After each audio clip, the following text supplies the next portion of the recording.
John McMullen at JF McMullen. Set to join us here on the Boardwalk Honda Hotline here on the Sports Bash on 97.3 ESPN.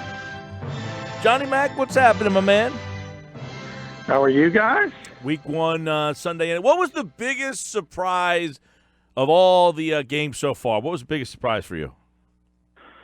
Oh, let's think about it real quick. I guess you would have to say the Eagles' next opponent beating the Saints in a shootout. I did not see that happening, especially with Ryan Fitzpatrick playing at the quarterback position. He was the best quarterback in football through week 1. I mean, he was unbelievable. And he's obviously a veteran guy. He's had a lot of starts in this league, has had a lot of success in this league. So he is one of the better backups, but anytime you put up numbers like he did, you're always a bit surprised. Yeah, I thought we actually brought that up, too, that we thought Tampa Bay putting up – I don't even know that they beating New Orleans was so much the surprise, more that they put almost a 50 spot on them. I mean, and you look at – think about today's game, the modern game, Mike, and you see these constant – quick hitch patterns, bubble screens. Everybody trying to get the ball out of the quarterback's hand in the playmakers. You look at Mike Evans and Deshaun Jackson's stats. They were targeted 12 times, 12 completions, 290-something yards. And they were down the field. It was an unbelievable performance by Ryan Fitzpatrick. John, I remember asking you last week about how the Eagles defended Julio Jones and how they're going to game plan for Mike Evans. And now, I mean, I know it's only one game, but that's what's on tape. Mike Evans and Deshaun Jackson yesterday and Ryan Fitzpatrick looked absolutely amazing. So seeing what you saw yesterday, how do you think the Eagles will change up their potential game plan or what they're going to do to try and slow that attack down? Well, part of it is just coming back to the mean. I mean, you can't have a 156.3 passer rating every week. That's just not going to happen. Right. So part of it's that. You're not going to, as I said, you're not going to hit your outside receivers 12 for 12. That never happens in this league any longer. Deshaun Jackson has a concussion. He might not even play. And then the Eagles have that front four, which is sort of what they have in their back pocket. It's not going to be as easy for Tampa Bay to do what they want to do offensively because the Eagles bring it every week with that front. Yeah, I mean, were you more surprised about the Saints' defense? Because really, they got off to a horrible start last year. They're 0-2, and then all of a sudden they rip off, 10 straight? And most of those wins were because their defense turned it around. I was surprised that the Saints' defense, which many people thought got better, gave up the 48. That's what I was more surprised with. Yeah, I mean, look, to most people, they're a legitimate Super Bowl contender, and you can't overreact to 1 week. I talked about how it's almost the new preseason a little bit last week. Everybody plays sloppy. Obviously, the defense did not play well. They were much improved. You saw, I mean, a lot of Mike Evans' dominance was on Marshawn Lattimore, and he's one of the best cornerbacks in the game. And he's not a bad player because he had a bad week, but these are NFL teams, and everybody can jump up and bite you. And that's kind of what happened. I mean, you saw it with Nick Foles in the NFC Championship game in the Super Bowl. The Eagles fans saw a hot quarterback, and at some times there's nothing you can do. And that's what it was with Ryan Fitzpatrick. He was just unconscious. Yeah, he was very good yesterday, which makes me feel good. I like to see Fitzpatrick play like that 1 week because you're not getting Fitzmagic for 2 straight weeks. You're probably going to get the donkey version of Ryan Fitzpatrick. And you're right. I think the Eagles' defense, the pass rush, that will all be a big factor if Deshaun Jackson doesn't play. But that just seemed like one of those games where it just turned into a shootout, either team, because they gave up 40 themselves. Yeah, I mean, Jim Schwartz talks about it all the time. He talks about the personality of games, and sometimes you just find yourself in a shootout. That's what I mean. Super Bowl. Look at how the Eagles' defense played exactly in the playoffs leading up to the Super Bowl. Then look at the Super Bowl, where they're giving up 505 yards. Now, granted, it's Tom Brady, throwing the football. But even with Tom Brady, you don't expect to give up 505 yards passing, especially when you're playing that well defensively coming into the game. But sometimes it turns into a shootout for whatever reason, and that's what happened with the Bucs and the Saints. John McMullen at JF McMullen on Twitter. Obviously, that's the next opponent for Philadelphia. They'll play Tampa. We'll have that game on 97.3 ESPN. Cleveland snapped their 17-game losing streak, but extended their winless streak. Only the Browns. Yeah, only the Browns. And they have those little beer coolers. They were so close to clicking them open and giving the fans some free beer. Going to have to wait a little bit longer, but clearly that team is a heck of a lot better. Talent-wise, we all knew that. They've been I've compared them to Jacksonville. They're not as far along, but they picked at the top of the draft. They've had so many high draft picks, so many free. Have a good football man finally in charge, and John Dorsey. They're adding talent, and one of these days coming up, we're going to wake up and say, wow, the Browns are pretty good. We're not there yet, obviously, but there's certain pieces. Myles Garrett, you saw his dominance, their ability to turn the football over. They're getting a lot closer. John, I want to transition to the NFC East. Obviously, the Eagles were off yesterday, playing on Thursday night, and Giants, Cowboys, Redskins. What did you see from them yesterday that stuck out? Is there a specific player, or out of those three teams, what did you see yesterday? Well, I think what I saw yesterday is the Eagles can be as cautious as they want to be with Carson Wentz, because they're not going to be challenged in this division. The Cowboys have nothing outside as far as playmakers go. So Ezekiel Elliott's going to be seeing 8-man fronts the entire season. Dak Prescott's not going to be able. He just doesn't have receivers to throw the football to, and when he does, by the way, he's not the most accurate passer in the world. So they have a lot of issues. I don't think they're going to be relevant in this division.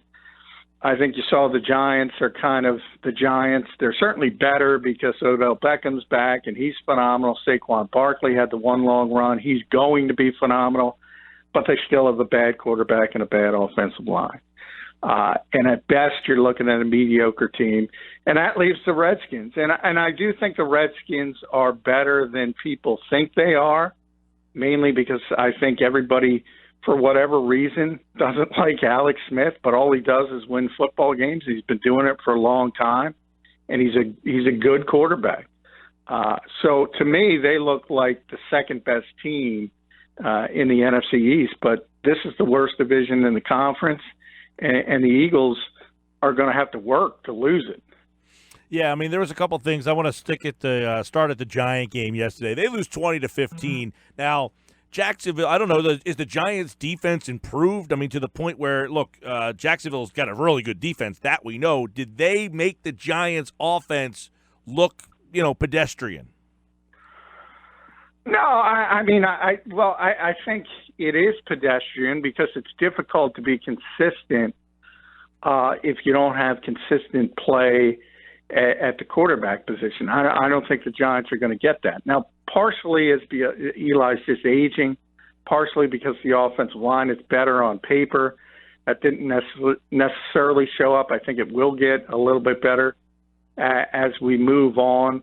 But it's difficult to get consistency from week to week. They'll get big plays because OBJ and Saquon can make big plays. But if you're looking for an offense that's going to be there week in and week out, I just think it's going to be a struggle for them. Going over to the Cowboys, John, for me, it's like, all right, when is Jason Garrett going to be on the hot seat? When is there going to be a change there? I mean, I know he's the yes man to Jerry Jones, but some of what I saw yesterday is like the play calling. I mean, you have a young quarterback in Dak Prescott. You have Ezekiel Elliott. You have a couple big pieces there, young rising stars. And at what point do they turn to the head coach and say, this guy just isn't getting it done for us? Well, and this is rare. I'm going to, tape this for posterity. I'm going to defend Jason Garrett. What do you want him to do? I mean, he's got a quarterback, as I said, who's not accurate, and he's got receivers who's their best receiver? Cole Beasley? Yeah. I mean, it is a bad situation there. And Jason Garrett is not in charge of personnel, obviously. Arguably, he's not in charge of coaching. So he is a yes man. That's what Jerry wants. He had Bill Parcells, remember. He didn't like that sort of headstrong guy in the organization usurping his power. So this is what he wants. And as long as that remains that way, Jason Garrett's going to be there. But in his defense, I don't know how many coaches could win with the personnel they have on offense. And then you add the Travis Frederick illness, and all of a sudden their offensive line, which is the strength of the team, is not nearly as good. John, I want to go back to the Giants real fast because, there's a team that they got Barkley, they got Beckham, and they kept talking about, you got Eli Manning, but, obviously Flowers is a big problem. Their line's an issue here. But if they get protection, let's say they do clamp down and protect better, do they have the offensive weapons to be, I won't say a factor so much, but to be dangerous?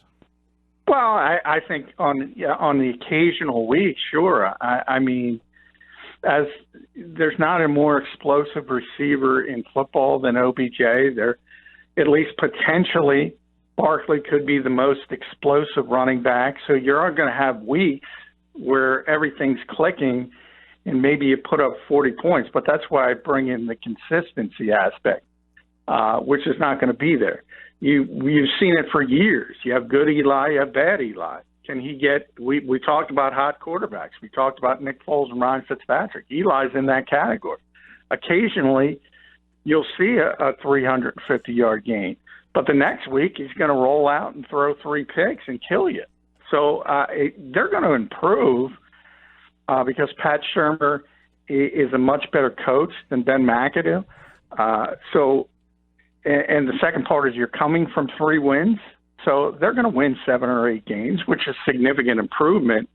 But if you're asking me, are they going to be a contender for a playoff spot? Yeah. I just can't see how. I mean, Eli, I don't think he killed them yesterday, but I thought again, I think he's going to limit them a little bit.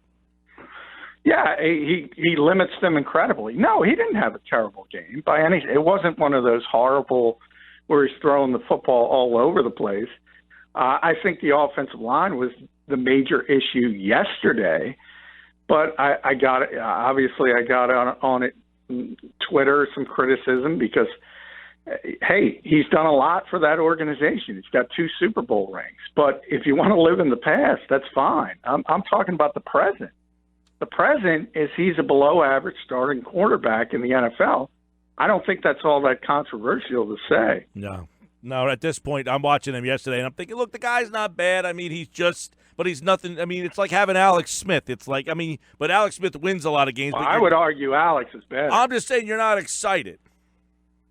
Well, yeah, you know what I'm saying? I'm just saying, like, when you have Alex Smith. Alex Smith, yeah, he doesn't excite people because he doesn't have the big arm. And I would say Eli has more arm talent, but that's why I would say I'd rather have the consistent guy, the guy who's not going to turn the football over. Yeah.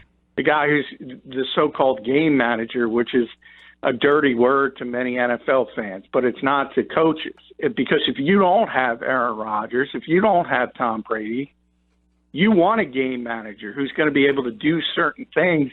And more than that, and not make mistakes. He's not going to lose games for you. That defines Alex Smith. Let's go back to Dallas. Yeah, I agree that they're very. And I think their line is declining. I've been saying that the last couple of years.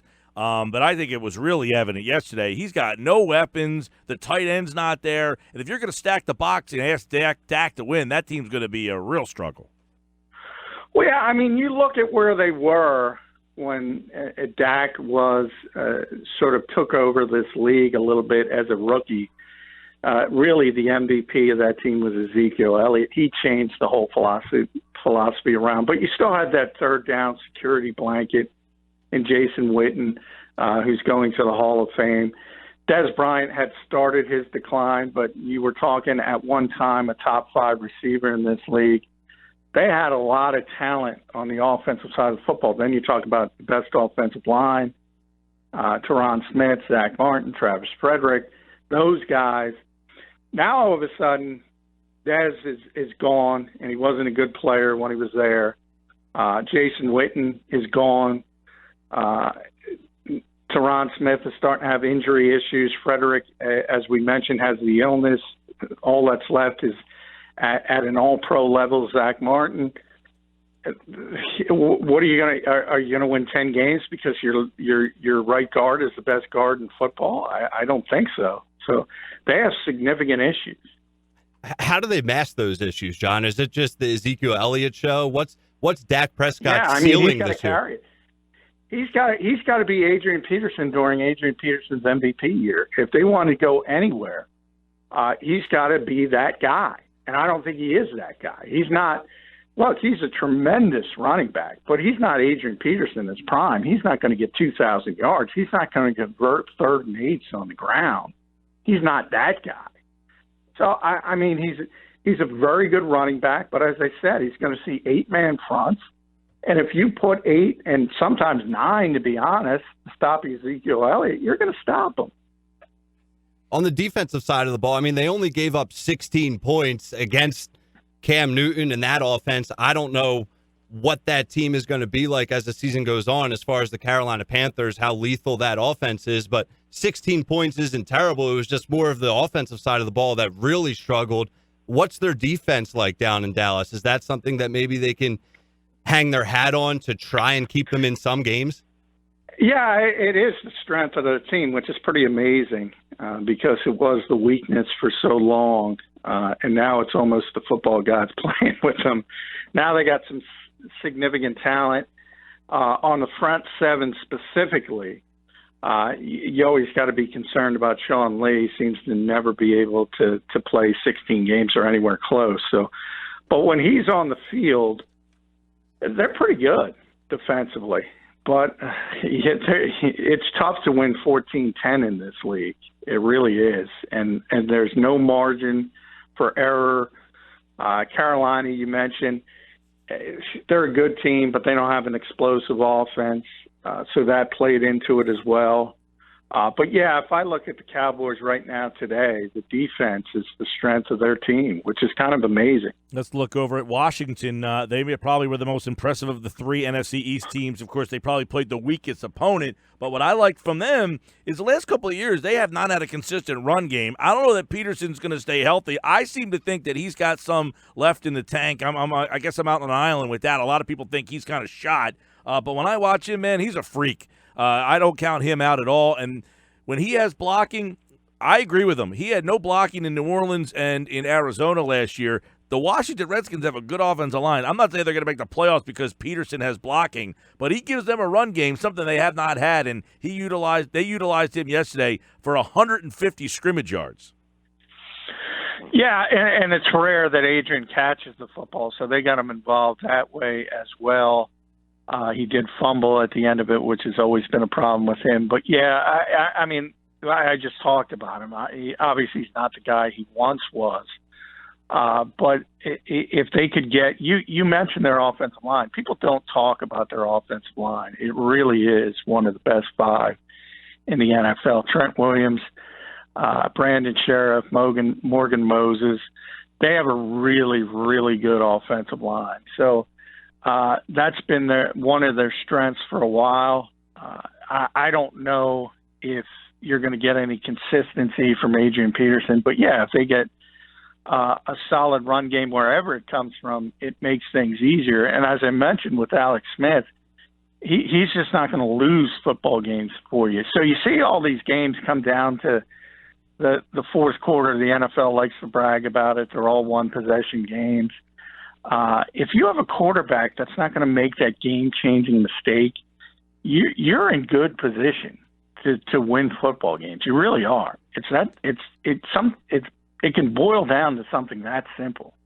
It really could, and for them, Washington, that's their defense, 6 points, the fewest points allowed since Week 11 in 2012. when they beat the Eagles 31-6. That's 86 games of they've given up a touchdown or more. So, this has been a team that has had injury issues the last couple of years that have really hampered them. If that's a healthy team, they could be interesting. Yeah, I mean, that's been their issue is defense, and specifically the pass rush. And if you look at Kirk Cousins has put up amazing numbers when he was there for 3 consecutive years, and the defense has always been a mess. They were 21st was their best of the 3 years. The other 2, they were 28th in the NFL. They were awful defensively. So they could always move the football. They're not quite as explosive because Cousins can get the ball downfield a lot better than Alex Smith. But if they improve that defense and just – you don't even have to be top 10, but you got to be top half of the league. And you have a bad division, except for the Eagles. That means 4 games. I mean, they have 4 games against the Giants and the Cowboys. And those are probably going to be bad football teams. So can you win 3 out of 4? I think they can. And can they split with the Eagles? I think that should be their goal. And if they can do that, they could be one of those teams that's going down the stretch of the season being the wild card conversation, because the other divisions are so good and so deep. In some ways, you're going to have teams beating up on each other. Real quick, John, some news coming in. Free agent Corey Coleman, he was the first-round pick of Cleveland. Famously in Hard Knocks, was the guy that got cut. He was traded to Buffalo for a 7th-round pick. The Bills cut him, and now he'll visit the Patriots today and the Eagles tomorrow. You wrote about 3 guys. Braxton Miller over the weekend is in with Philadelphia, and a couple of other guys. Another first-round pick, Perryman, who was a first-round pick of the Ravens. And they brought back Kamar Aiken for a workout. So it looks like the Eagles are trying to add some depth. But Corey Coleman, he's one of those guys that's kind of intriguing because he was a first-round pick, and a lot of people, figure if maybe he gets into an organization that has some structure. Cleveland and Buffalo, probably not the right places. Yeah, and same thing with Perryman, although he was in a very good organization, but he's a former first-round pick. So the Eagles have made it pretty clear by their activity at the beginning of this week that they are not happy with the wide receiver position. They brought in 3 practice squad guys, as you mentioned, Perryman, Coleman, 2 former first-round picks, Kamar Aiken, who had been here. They need to add some size. All you got to know is they played 11 personnel, which is 3 receivers, over 70% of the time in the opener. And DeAndre Carter was on the field for, I think, 52 or 53 snaps. You can't have that. DeAndre Carter's a great story, making an NFL team for his brother, and all those things are awesome. But the reality is, if he's got to play 50, 52, 53 snaps every week, you're in trouble. You're in trouble. And the Eagles know that, and that's why they're bringing in all these receivers. Yep. Corey Coleman will be in tomorrow, Perryman and Aiken, and then, of course, Braxton Miller to the practice squad. So a lot of different receivers, and a lot of them have some pedigree, too. I mean, these aren't stiffs. A lot of these guys are 3rd-round picks, 2 first-round picks. I don't know what Aiken was, but he's probably the most accomplished of the 4. Yeah, right. He once caught 70 balls in a season. So, but you're right with Miller as a former 3rd-round pick. Look, a lot of it is too. You see these visits all over the league in the first couple of weeks of the season. So, a lot of it is just due diligence because you know what the NFL season is. And you have to sort of build up these dossiers on players on the street in case you do need some help. But for the Eagles, it's evident that they want to add a body with some size at the receiver position. And Braxton Miller has size. Coleman has size. Perryman has size.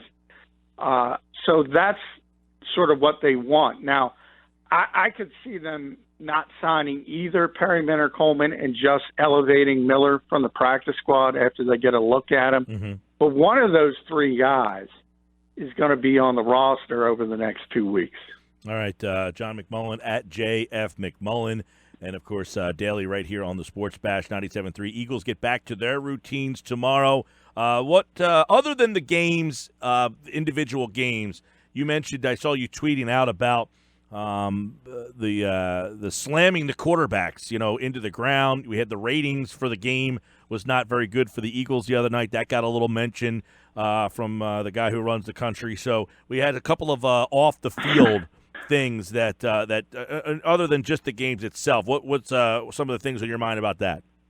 Well, yeah, I mean, I'm not a fan of the new rule where you can't put your weight on the quarterback. I think it's silly. And I think it all emanates from Aaron Rodgers getting hurt, who, by the way, was unbelievable last night when he got hurt again and came back. But if you go back to last season, and this shows me the hypocrisy of this league, that is the Aaron Rodgers rule. When Anthony Barr slammed into him and hurt his shoulder, that's what spurred the impetus for this change. And all as I said, if Anthony Barr does that exact same thing to Brett Hundley, who was the backup last year, or Deshaun Kaiser is the backup this year, there's no rule change. So it's not about protecting the quarterbacks. I heard Chris Collinsworth say that last night. I'm not picking on Chris because a lot of people said it. It's not about protecting the quarterbacks because they could care less. It's about protecting the superstar quarterbacks, and Aaron got hurt. I don't think that's good policy. I don't think it's helping this league. They dodged a bullet by changing the helmet rule mid-preseason, and they should have. And congratulations to the league on that. They didn't dodge this bullet because this is having a big impact on the game. Happened to both the Falcons and Eagles, two terrible calls. Chris Long got one. It wasn't the weight one. He went low, but they're going overboard. And that's normally what the NFL does with this over legislation that we talk about a lot. I do want to get your thoughts real quick on the Mortensen comments you heard yesterday, basically saying sooner than later on Carson Wentz, which kind of suggests that they're not kind of picking their spots for him. If he's ready, they're going to play him. Well, they've been saying that since the spring, but things have changed and gone back and forth. Hey, the Eagles aren't going to admit it, but partially is the fact they saw Nick Foles play on Thursday night as well. So I think there was a little shift towards caution, and now they're saying, hey, let's be realistic. We all know you saw Deshaun Watson, who was injured before Carson Wentz tore his ACL. He's not 100%, but he's out there playing. I mean, he's cleared. Carson's not going to be 100% until December, arguably later than that, but he can be cleared by doctors. Now they have this sort of RFID chip excuse that if he reaches certain levels from where he was in the past, they'll clear him. I think it's a conflation of different issues. And now one that is a new one that has entered is that Nick played very poorly against the Falcons. If he played lights out, I think we're not having this conversation. All right, we'll keep our eye on that as we get into Eagles mode tomorrow. They turn the clock ahead to get ready for the Tampa Bay Buccaneers. Schwartz and Groh tomorrow. Johnny Mack back with us here on the Boardwalk Honda Hotline. Thanks, pal. Hey, thank you, guys.